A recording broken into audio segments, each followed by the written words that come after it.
तर भिवंडीत गणपती विसर्जन मिरवणुकी दरम्यान तणाव निर्माण झालाय।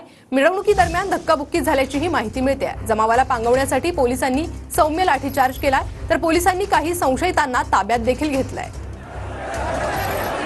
मिरवणुकी दरम्यान धक्काबुक्कीची घटना घडली आहे।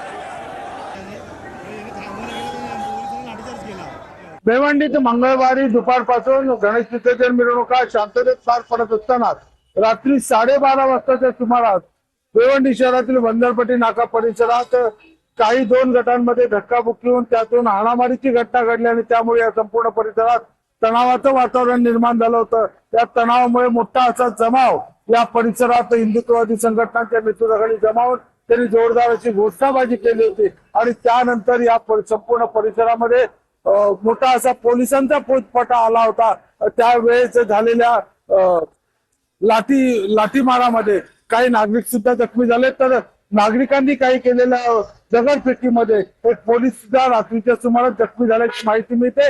आत्ताच्या सुमारास या ठिकाणी परिस्थिती सामान्य आहे आणि आज या ठिकाणी ईद ए मिलादुन्नबीच्या मोठी मिरवणूक याच परिसरातून जाणार आहे आणि असं असताना या परिसरामध्ये मोठा पोलीस फौजफाटा सध्या तैनात करण्यात आलेला आहे। सध्या या ठिकाणची परिस्थिती शांतता असून परिस्थिती नियंत्रणात आणण्यासाठी पोलिसांनी कसोशीने प्रयत्न केलेले आहेत। संजय भोळ, TV9 मराठी। 12:30च्या सुमारास वंजारपट्टी नाक्याच्या जवळ दगड पडला अशी एक चर्चा सुरू झाली आणि त्यातून काही मुलांची बाचाबाची झाली आणि पळापळी झाली आणि त्यानंतर दोन्ही बाजूने